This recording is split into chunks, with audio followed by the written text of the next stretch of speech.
There we go. Good evening, good evening, everybody. How y'all doing? Peace and blessings, family. You have tuned in to another experience of the African Speaks, where this year we are focusing on the coming of the Ubuntu generation. And this is a transgenerational experience where we are not teaching you anything new. We are going back through the information that is within your DNA. It's in your blood, it's in your bones. It is a vibrational energy that is always trying to bring you back to your higher state of consciousness. So, welcome, welcome, welcome back to the African Speaks. Now, today, we're going to go, and any time that we get started, because I've been having newcomers, a lot of newcomers, and that's pretty good. I love that. Where I'm always going to take the time to go over where we are. Now, we're going to do this up until March in terms of the recap, because that at the end of March, it ends the first quarter. So at the end of the first quarter, there'll be a whole nother series of information coming in regards to Ubuntu, but it'll be a whole different angle in which we approach it. And so I would love for everybody to play catch up. And if not, go to the African Speaks YouTube page, and it's all there. Uh, but in the beginning, as we continue and as we move, just a refresher, we talked about Ubuntu. We talked about Ubuntu being divine. We talked about who you were before the world defined you, who you were before definition. It's not even just you as an individual, but who we were. And then from this statement, we talked about one blood, the mitochondria Eve gene. There was no necessarily Adam and one Eve, because you can't have two people populate the whole world. But you can have, when it says, let us make man in our image, you can have an Adam represent the male, the Eve represent the females. One African family, one humanity coming from the Most High, the concept of the Most High. And then we also talked about in this phase of giving a foundation of what is Ubuntu, more than just the I am because we are. It is definitely a philosophy. We said that we as a people have to study our African history, which is the history before colonialism. You need, if you want to get an example on who we were and how we came up with these concepts and these understandings of uh, what I will call sacred geometry, you're gonna get more of that to come, and a true sense of self and relationship to the universe. You got to start studying way before slavery. We had Black History. We just left Black History Month, and I was pushing this. I'd rather study African history. Black history is okay because it allows us to focus on what we did within our struggle. African history starts when you start dealing with the issue of one, liberation, two, before the separation of your memory, your understanding of your relationship to the Most High. And that's the part we got to always be mindful of. And so now, wait, okay, we got this. And then we went on to talk about the conflict within man. And man, when we say man, we're going to talk about again male and female. The conflict within man is that conscious level, that spiritual warfare, where you have your African mindset that understood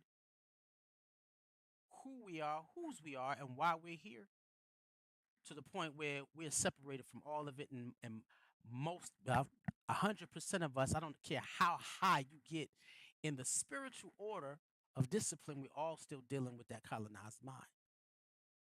We're all still, in one shape, form, or fashion, we're all fighting it, right? And so we went from there to talk about what's now, right? That colonized mind. We also dealt with the issue of decolonization here. What does it look like to decolonize yourself? What are you decolonizing yourself from? That mark of slavery and the colonization of the motherland Africa.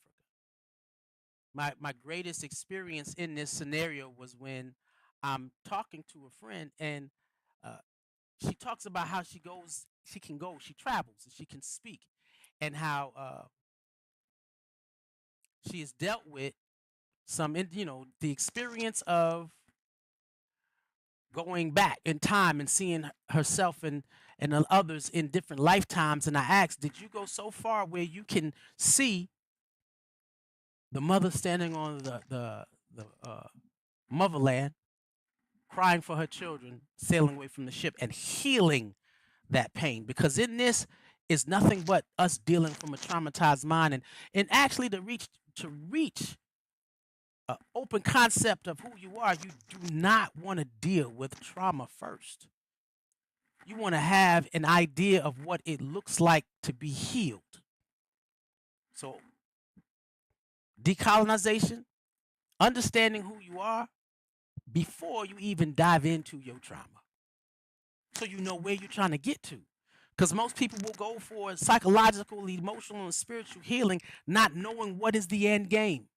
It's not to make a better slave, but it's to get to a point of sovereignty. One, the mindset, African mindset, is of African sovereignty. There's nobody between you and the experience of God.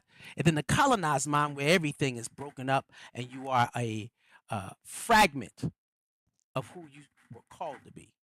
And then from that space, we went into the concept of the kingdom within. And we deal with the issue here of consciousness. The kingdom of the Most High, the most spiritual essence of who you are, is consciousness. And you access that consciousness dealing internally. And then it manifests itself through the identity, your consciousness. That spiritual technology of consciousness becomes your identity. And everything that you do in that space of experiencing your spiritual self governs what you do, everything that you know. And there's a difference between knowing and believing. There's a difference between knowing and faith. Knowing is absolute. There's nothing that's going to come in between you and that. And so again, this is a recap for those to catch up. And I always say, if you have any questions, comments, or concerns, always hit me up. Y'all know my number is not secret. And up here, if I can catch your text messages while we doing this, I do my best to respond. And so from this point, we went to dealing with language as programming. So now you know who you are or who you were. You know about our wisdom of how we saw ourselves beforehand in the beginning of Afro consciousness. But then we see that we were attacked. Now we are in a space and in a state where our conditioning, our psychological conditioning, is no longer being handled physically. The brutality of ignorance that kept us or keeps us from experiencing our higher selves is no longer physical. We have access to the internet, and I see the majority of the people from African descent are using it from pure stupid entertainment. And that's everybody. There's nobody escaping that. I don't know how many individuals that I can see, witness, and check out that they have more stupidity on their social media pages than anything conscious, where you're trying to feed back not only to yourself, but into the community that you're a part of, to show people, look, I know who I am, so I exude this information in everything I do, even in social media. So the language I use will deprogram myself as well as the people I'm connected to. Language. And we said in this words as neurology,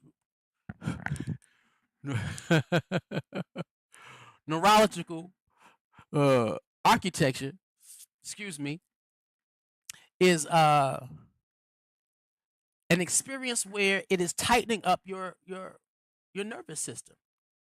Your nervous system is key for the energy flow as being energy beings in your body flowing, living in survival mode, not being in touch with your divine self, and always focusing on food, clothes, and shelter. We're here. And so you can have language. This is where they got the affirmations from.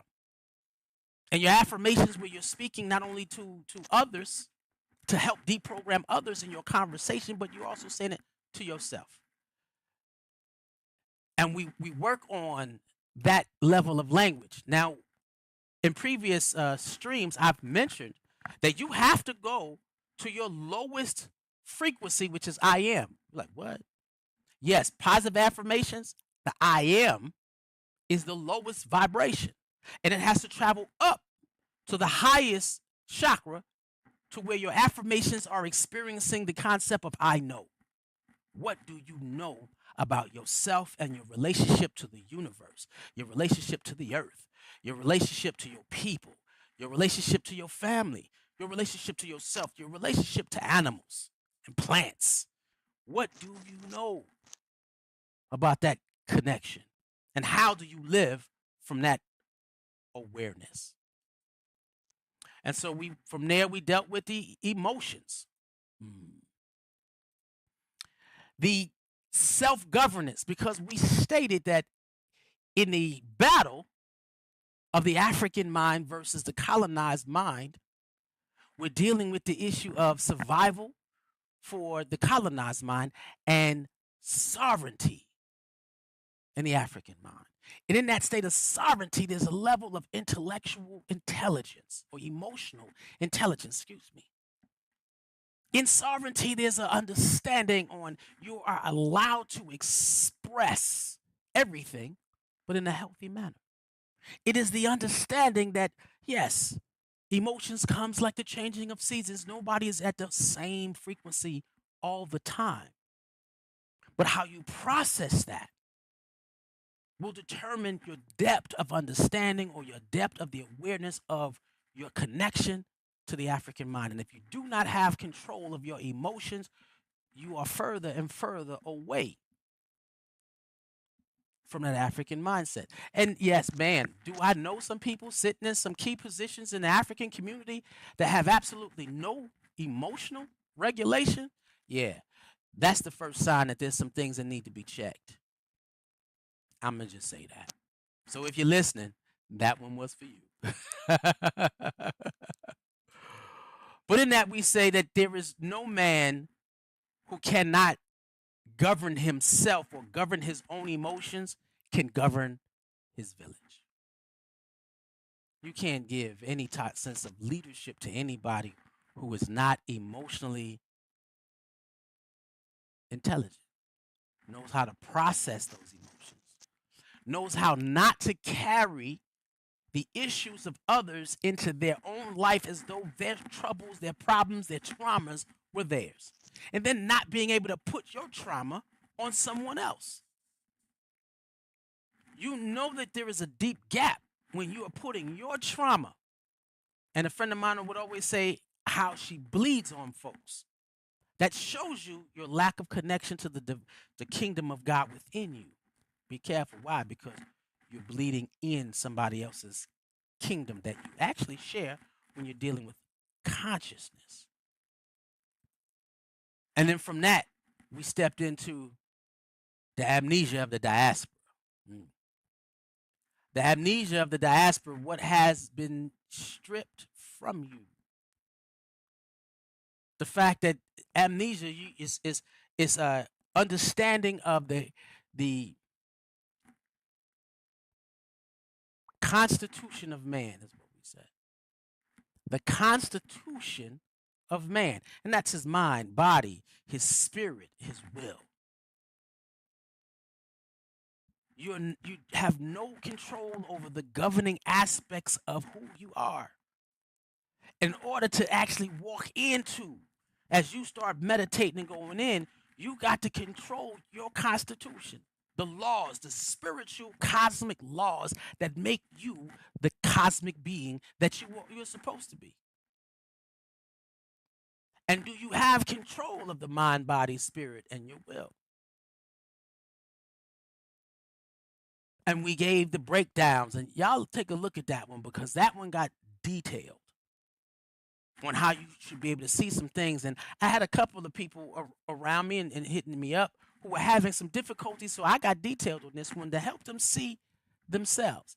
But in this space, man, did I get a wake up call.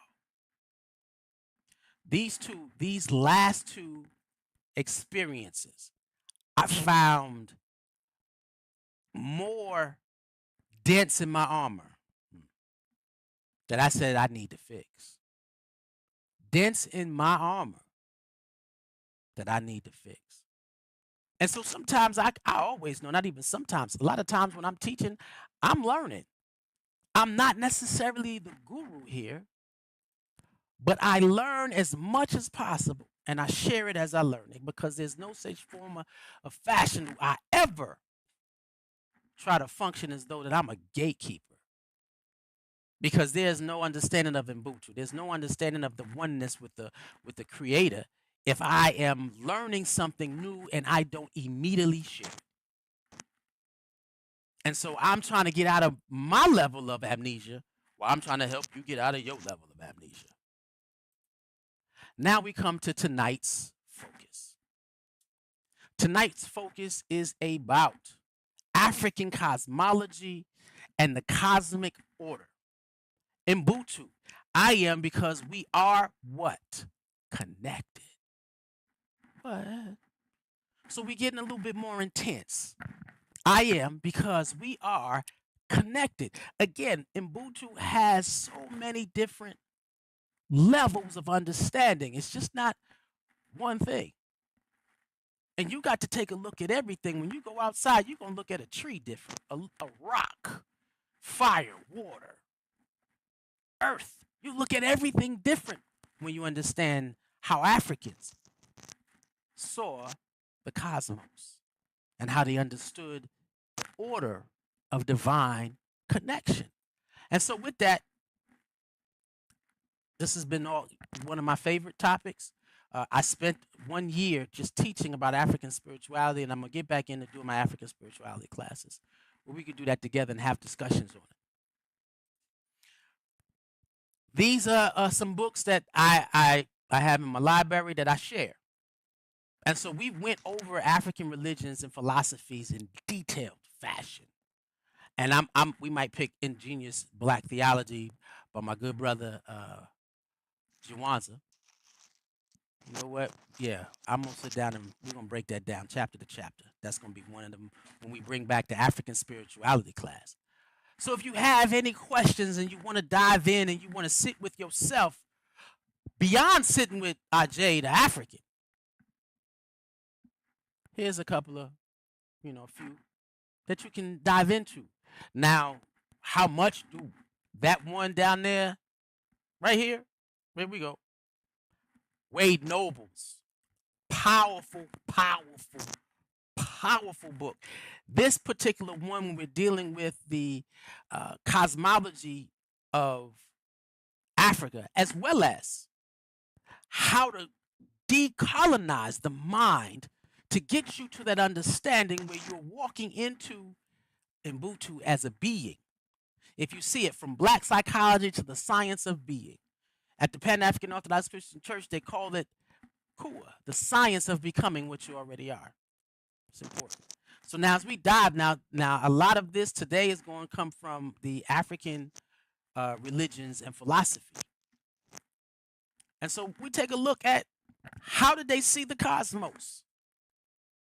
How did Africans look at cosmology? And we're not going to go, and I did an African, again, this was a class, it was a live stream. I actually played it a little bit for myself just to refresh myself. You got monotheism and polytheism. Different ways to see the manifestation.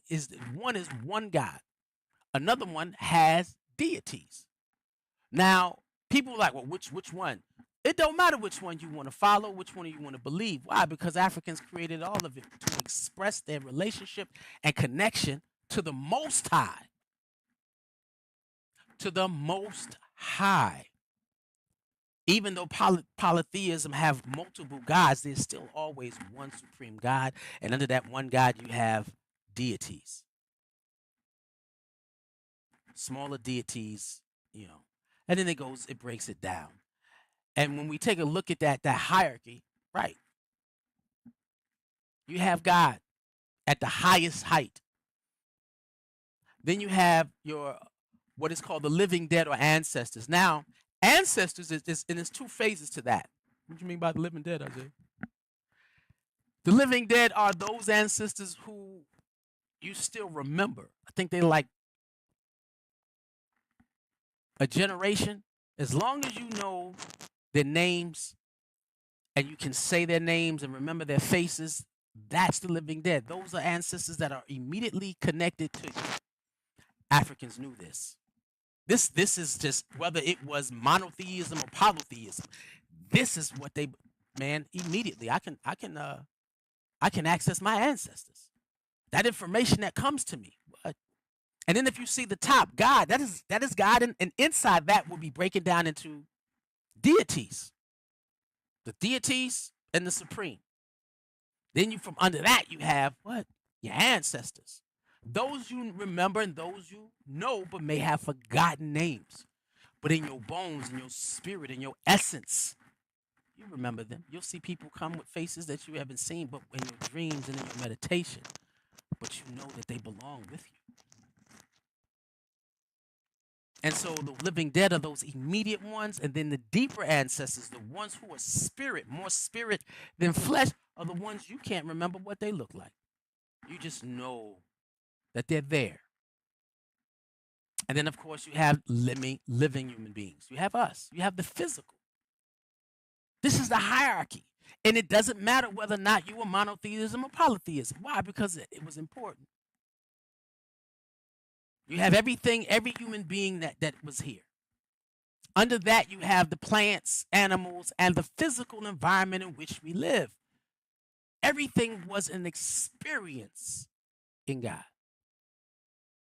We live, move, and have our total being in the experience of the Most High. And in that cosmic order of things, Africans understood the expression of God in 4 categories. You never understood this. 4. Ubuntu. That is the experience and the expression of anything that has consciousness. They saw the experience of God connecting. How do you connect, or how do we see? First category, everything that has consciousness. They connected that inside the experience. So you name it. Everything that has consciousness.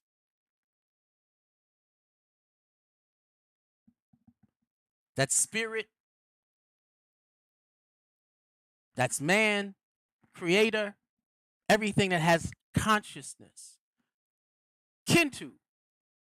Kintu is the expression and the experience of nature.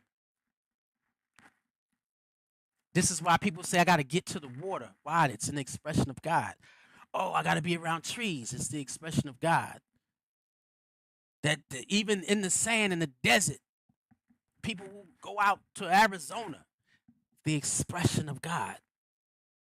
You have to indulge yourself, embed yourself in the environment where you experience the energy of the Most High. Now, of course, all this is external, but we also know it's an internal experience. And then Hantu. Hantu is the how we engage in time. 4 categories, again, how Africans saw that you could engage in the experience of the Most High. And the time was broken down into the Zumani and the Sasa.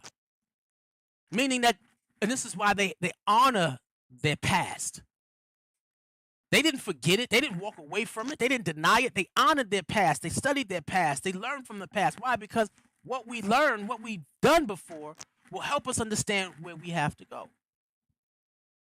And then the Zumani, that was the Zumani, that was in the Sasa, is deeply important because, and according to one of the books that we were talking about, There's no conversation about the future. And not in the future in terms of years. Time is cyclical, right? Harvest season, planting season, cold season. It's like the seasons change. Time. When you experience the transformation of the seasons and weather, you are experiencing God. And so in the Zamani, in the Sasa, everything is about right now. Why? Because you don't know when your expiration date is up. So if you do everything right and righteous at the moment in which we sit, the future is already taken care of. But if you're too busy looking in the future, what are you going to do to get there? The most important time is where you are and where you've been, because the future will be handled if you understand the wisdom that comes from your history. This is why you honor your elders. The elders have more access to time than you do. So you honor your elders because of the Zamani that lives in them. So when you speak to them in your Sasa, your present, your time, they got more wisdom to pull from. And in that wisdom, you experience the Most High. Now, Kuntu is modality. How we physically express our gratitude and the experience of power. And that's rituals, that's initiations, that's singing, that's dancing, that's chanting, you name it. Africans saw all expression, every physical thing, even relationship, interacting with people. It is an expression of God. There was nothing in African cosmology that was separate from the experience in God. That's why a lot of even names are sacred. Dates and times are sacred. Eating, communing together, sacred, because it's all in the experience of God. And you can say, I say God, and you can say the Most High, you can say the universe, you can say the source. And if we just deal with the source of all things, this is the experience, 4 categories that allow us to experience the source of all things.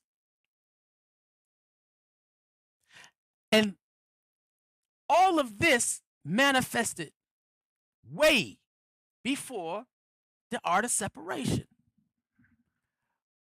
The issue of separation, why? Because how we saw the universe to exist. We had, in order for us to be a slave of the slaves, or in a slave species, an enslaved species, you had to disconnect us from all of how we saw us existing within the cosmos. There is a fractured set where you don't understand the connection we had to all things. Now, you can't find anything that what I just said in these 4 categories, you can't find anything outside that. Everything that has consciousness, all of nature, the respect to time, and relationships and how we express ourselves to each other and the Most High. There is no hole here. We are connected to all those areas.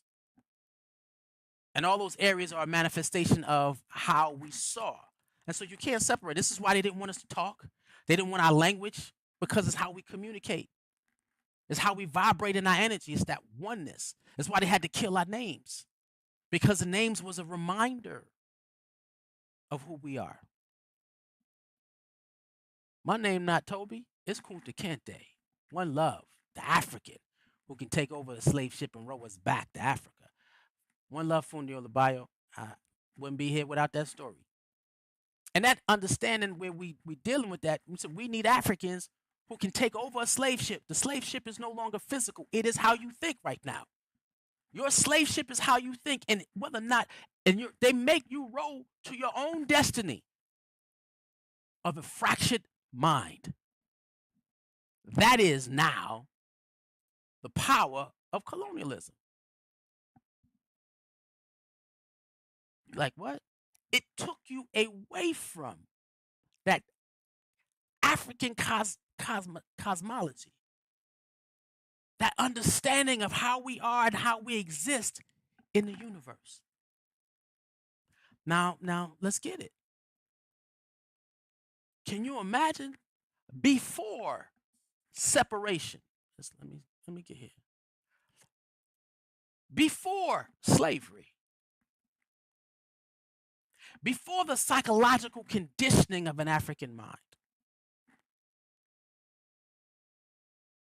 before the rape and pillage of our women and children, before the stripping of our connection to our land and the land itself, controlling all of it. Before all of that, we understood and knew, Africans, when you get there, Africans knew. It's in your blood if you got some picnic in you. Africans knew that we are in a connected universe, a living, connected universe. There is no separation between us and each other, us and the cosmos, us and our galaxy, immediate galaxy, us and the earth. Let's go down. Us and animals and nature, us and our ancestors, us and each other. There is no separation. We are existing in a living, breathing, moving experience of the source. All of us are. Everything is. And so to be able to honor that in how you walk and talk, man, let's fight for our sanity back. Because that's the life and world I want to live in. Why can't black people work together? It's because we forget that we're unified. It is because of that amnesia. But imagine, we lived in a world that knew everything was existed in divine order. There is not a going before separation. You cannot find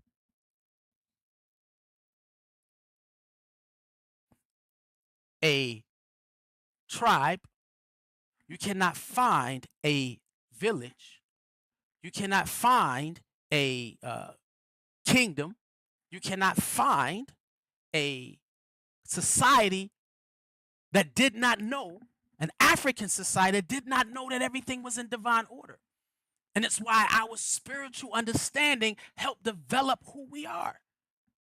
And we still have some of the largest civilizations and the greatest contributors to humanity, because everything about us was functioning out of the fact that we're living in divine order. And if your life is not going well, check on how you see things. Do you see yourself connected in divine order? And that's the order. That's your connection to your children, connection to your family, connection to your people, connection to your community, connection to everybody in the diaspora. Everything is in and created in divine order. African cosmology. There was no separation at all. God put everything in order. Everything is energy. We already know that. And that's going to be coming in our future when we barrel down into that. And in that space where everything, and I love doing this for the kids, and I'm going to do this for y'all. And those some who are watching have heard me speak about the periodic table. And this is God's language. It helps this. Math and science is the divine language that helps us understand the world in which we live in, the divine order of all things, and why everything should also live us communally in divine order. These are the elements of the universe. And if you know anything about the period, I know some people didn't like science. I loved science, loved the periodic table, loved doing chemistry, and I was asked to be a chemist when I was in college, but I was like, no, I'm going into computers. But I would always take the harder classes just because I wanted to learn more about what's around me. And everything in this table is put together in precise mathematical numbers. You can't change a millionth of a decimal point, because if one of these numbers change, the whole universe falls apart. These are all the elements at this time that we know of that created the entire universe.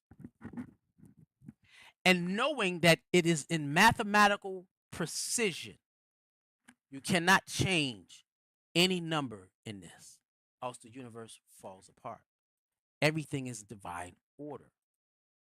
Now, to understand that, and we know that everything is energy, everything has a vibrational level. And you look at, this is what makes the universe. And then you take a look at the elements that are in the universe is also built in you. What? Excuse me. You're trying to tell me that I have the things that bring this universe or this cosmos together is in my DNA? Everything is in divine order. What is in the cosmos is in you. What is in nature is in you.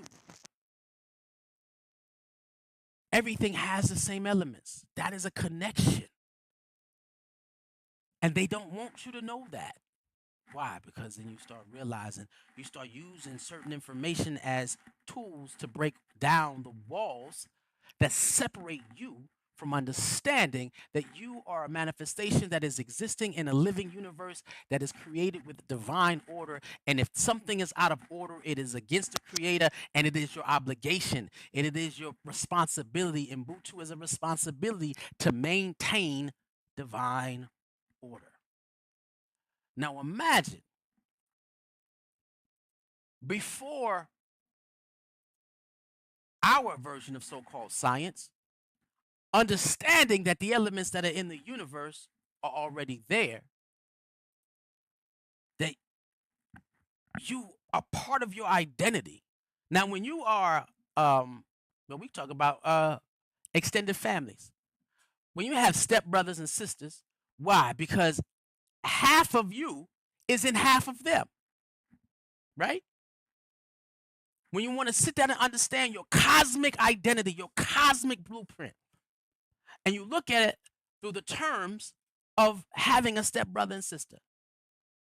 Now, for me, I don't have stepbrothers and sisters. I look at them and that's my brother, that's my sister.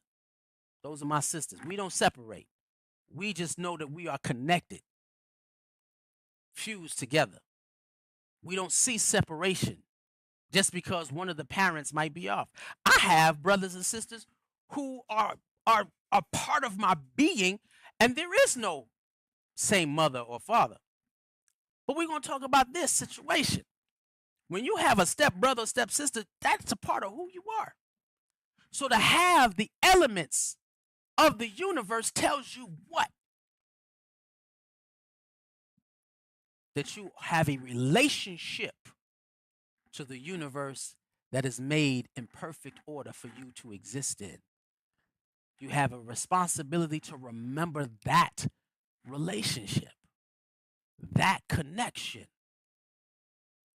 Okay, you don't have all the elements,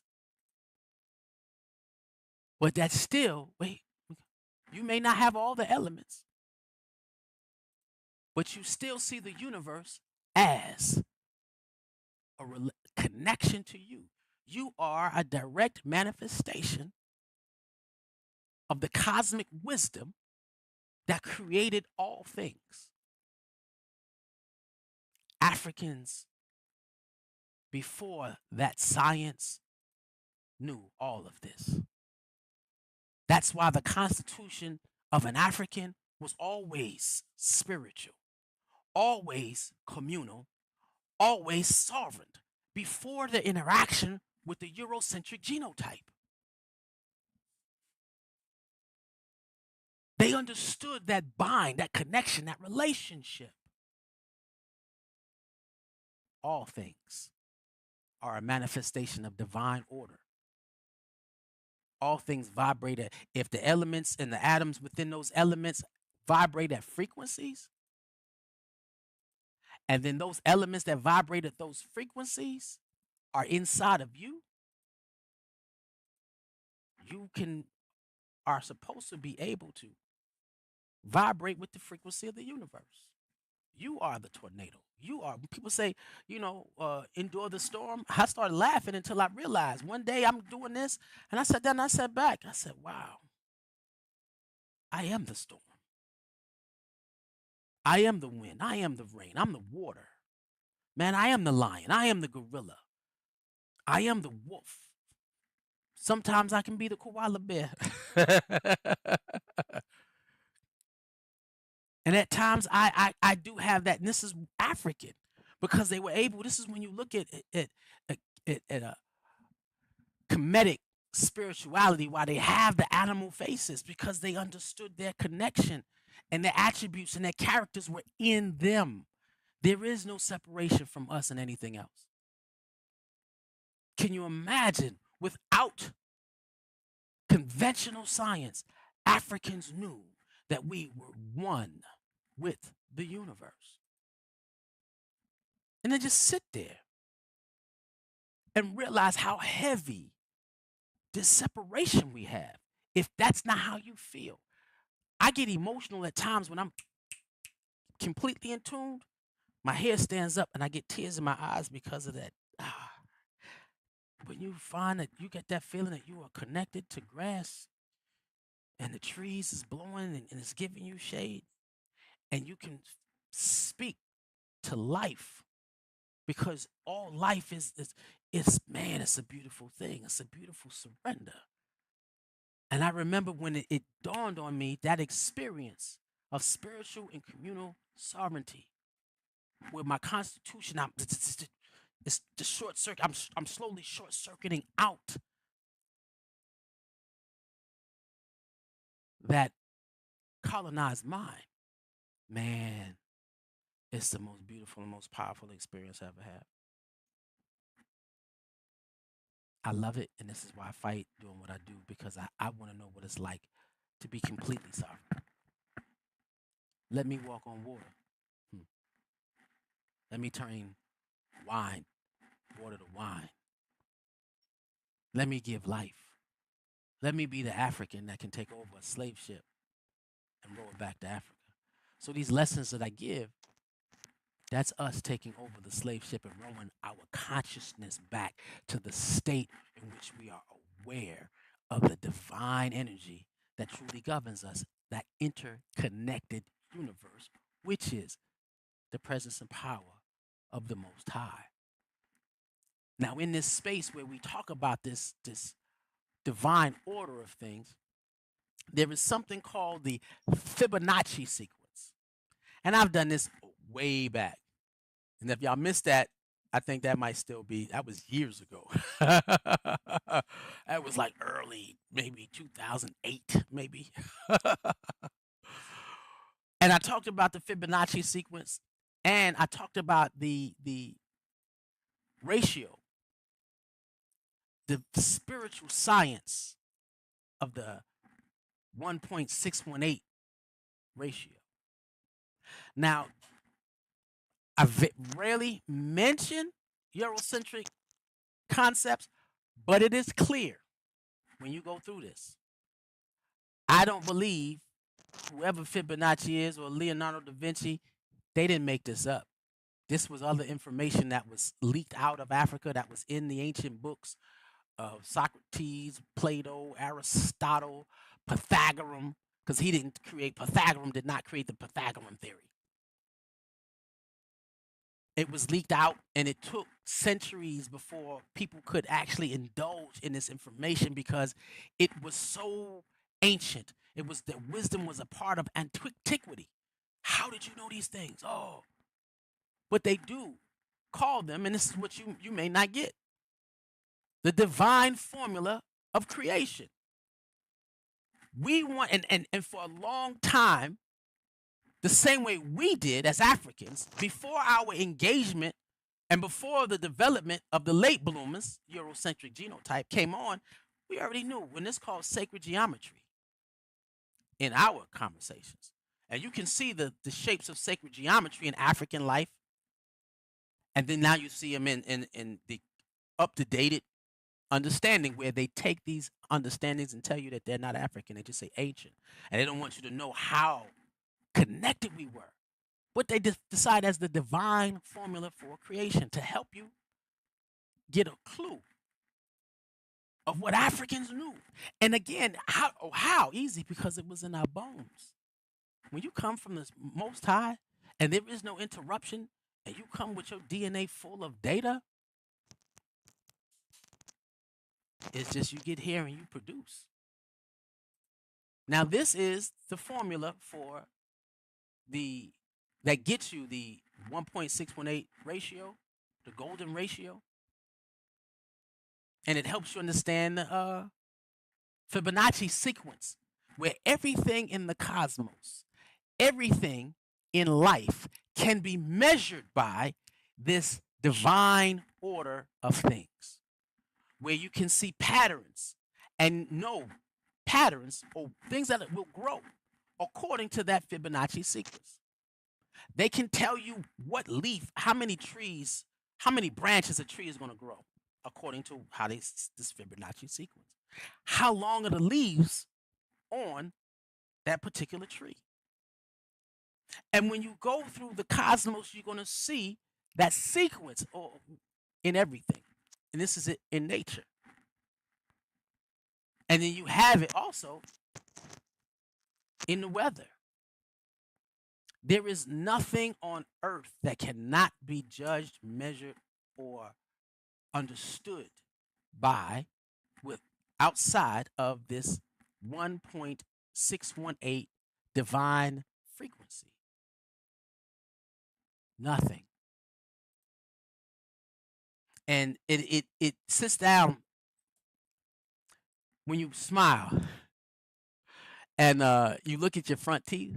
These two are the same size, but when it splits, you got one going this way, one group going that way. That tooth next to it is a measurement of a ratio of 1.618 as of the front.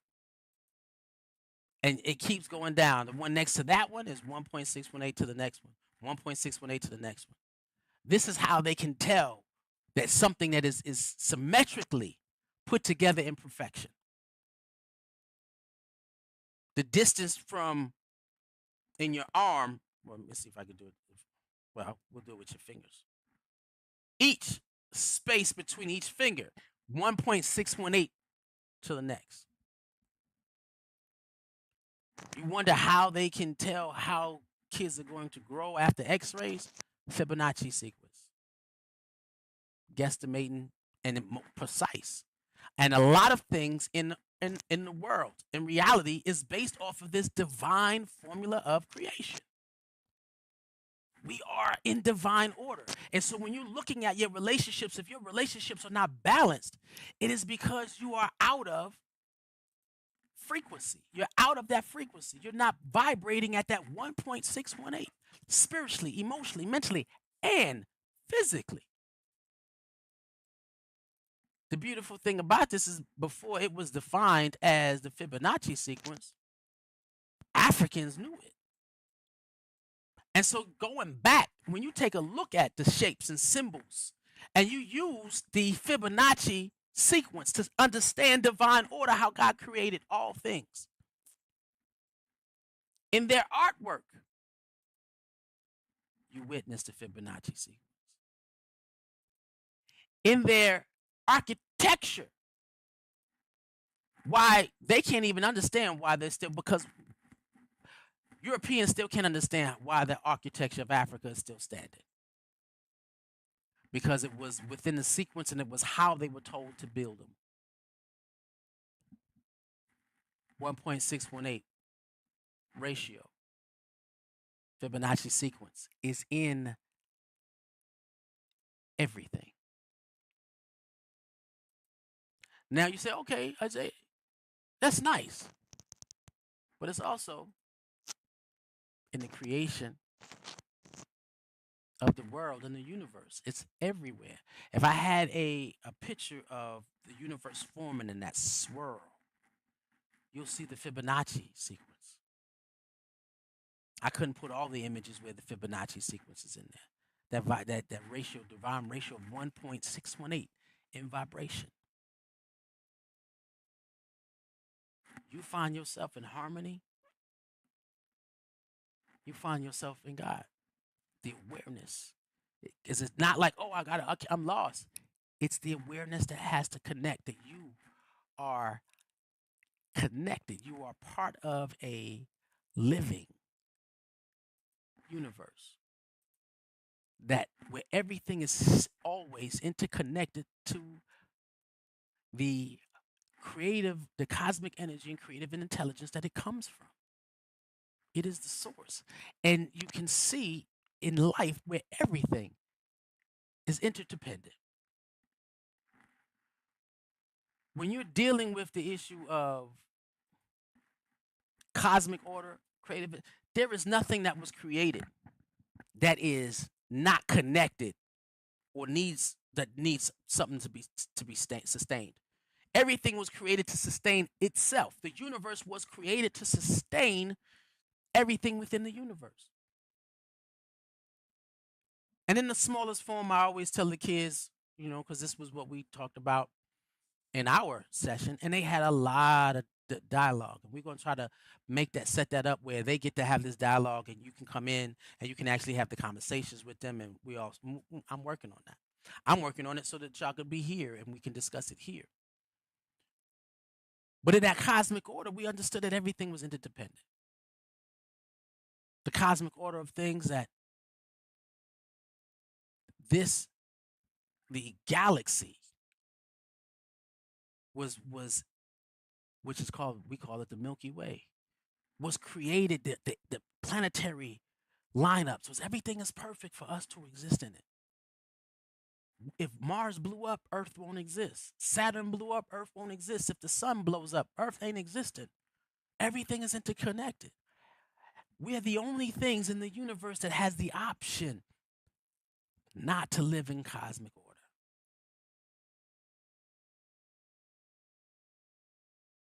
And in this journey to understand Ubuntu, that's what we're working on. Living in cosmic order. Ubuntu is the experience of being interdependent. That concept of let me see, I got this. The concept of being an individual versus individuality. There's two different things. You can live as an individual, meaning that's the expression of your intelligence, your creativity. Everybody has a purpose. And the way you express the purpose that's in you will be done through your individuality, your own swag, your own confidence. When you walk in your own authority, your own connection. Everybody has it. We have our connection to each other, to the land, to the planet, to the cosmos.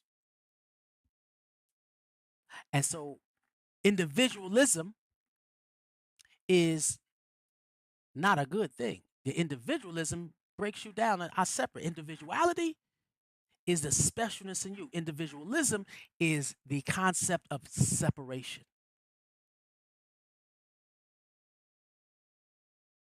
And so when you more individualistic, and I have individuals who believe that they can do things on their own. I don't need nobody. A lot of people think that that's how I function.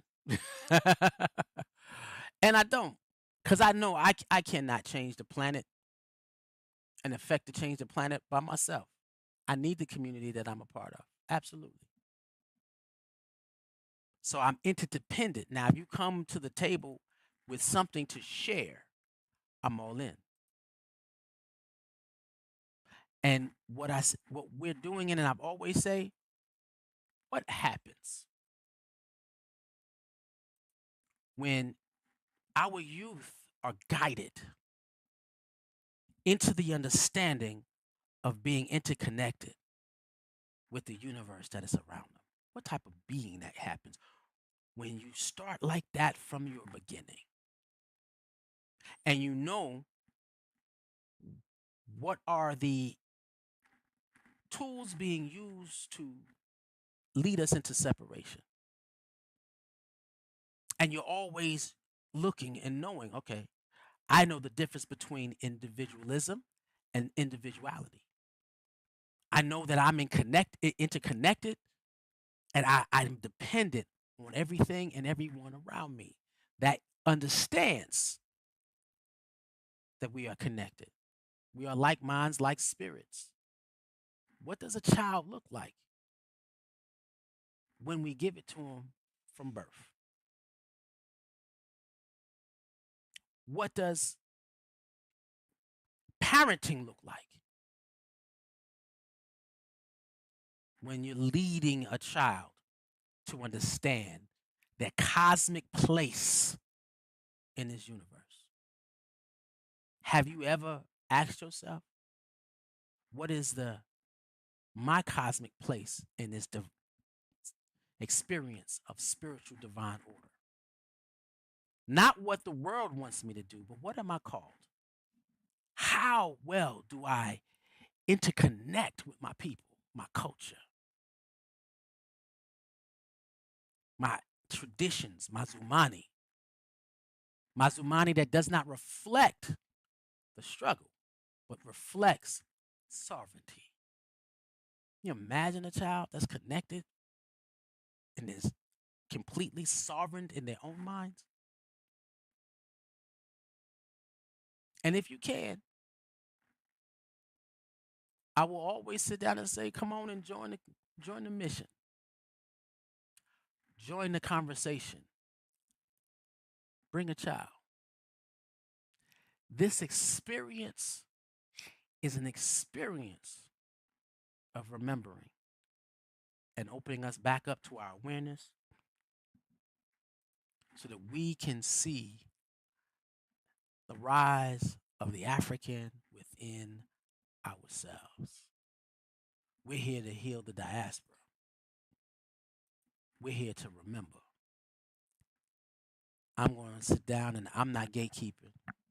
I'm going to give everything I possibly can to remember exactly who I'm called and who I'm supposed to pour into, who is ready to see themselves through the eyes of the Creator, to see themselves through the eyes of their people, to know who they are, whose they are, and why they're here. We're going to go into another topic next week. Yeah, I like this one. I like them all because it opens me up more to me, which is me opening up to you. I am a reflection of you. You are a reflection of me. We are interdependent. I can't do this without you. Let's continue to grow together.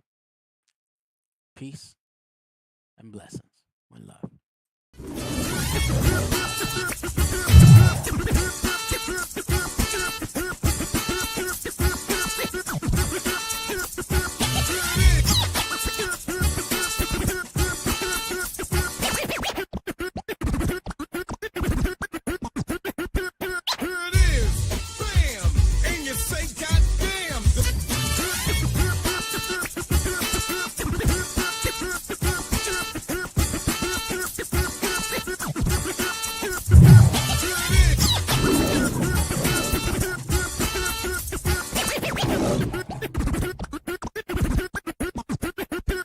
Here it is.